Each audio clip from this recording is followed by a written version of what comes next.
అందరికీ నమస్కారం. మాస్ మహారాజా రవితేజ అభిమానులకు మరోసారి సరికొత్త ట్రీట్ రాబోతుంది. అదే ఇరుముడి. ఇప్పటి వరకు రవితేజ అంటే మాస్, ఎనర్జీ, కామెడీ, యాక్షన్ గుర్తొచ్చేవి. కానీ ఇరుముడిలో మాత్రం ఆయనను చాలా డిఫరెంట్ షేడ్లో చూపించే ప్రయత్నం కనిపిస్తుంది. ఈ సినిమాకు శివ నిర్వాణ దర్శకత్వం వహిస్తున్నారు. మజిలీ, ఖుషి లాంటి సినిమాల్లో ఎమోషన్స్ను బలంగా చూపించిన శివ నిర్వాణ ఈసారి రవితేజతో ఎలాంటి కథ చెప్పబోతున్నారనేది ఆసక్తిని పెంచుతోంది. ట్రైలర్లో ప్రధానంగా కనిపించే అంశం తండ్రి కూతురు మధ్య ఉన్న బంధం. రవితేజ పాత్రలో ఒక తండ్రి తన కూతురి కోసం చేసే ప్రయాణం, ఆ ప్రయాణంలో ఎదురయ్యే భావోద్వేగాలు కథకు ప్రధాన బలం అయ్యేలా కనిపిస్తున్నాయి. అదే సమయంలో అయ్యప్ప దీక్ష, ఇరుముడి, ఆధ్యాత్మిక నేపథ్యం సినిమాకు మరో ప్రత్యేకమైన లేయర్ను ఇస్తున్నాయి.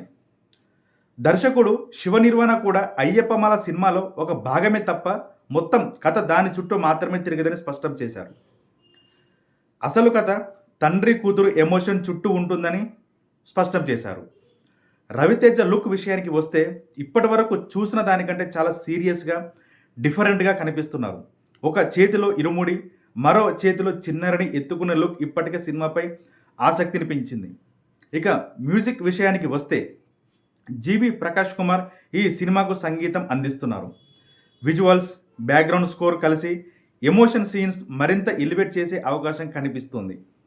ఇక యాక్షన్ కూడా ఈ సినిమాలో ఉండబోతున్నట్లు సమాచారం. కానీ ఈసారి యాక్షన్ కంటే కథలోని ఎమోషన్ను ఎక్కువ ప్రాధాన్యత ఇచ్చినట్లు కనిపిస్తుంది. రవితేజ అభిమానులకు కొత్త అనుభూతిని ఇవ్వచ్చు. మొత్తంగా చూస్తే ఇరుముడి రవితేజ కెరీర్లో మరో డిఫరెంట్ మూవీ అయ్యే ఛాన్స్ కనిపిస్తుంది.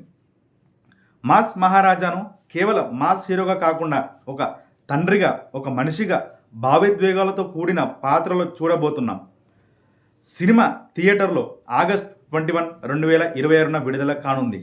ఇక సినిమా అంచనాలకు వస్తే కథ, ఎమోషన్, రవితేజ నటన, శివ నిర్వాణ టేకింగ్ బాగా కనెక్ట్ అయ్యే ఇరుముడి మంచి ఎమోషనల్ ఫ్యామిలీ డ్రామాగా నిలిచే అవకాశం ఉంది. మీకు ట్రైలర్లో రవితేజ లుక్ ఎలా అనిపించిందో కమెంట్లో చెప్పండి. స్వామియే శరణమయ్యప్ప.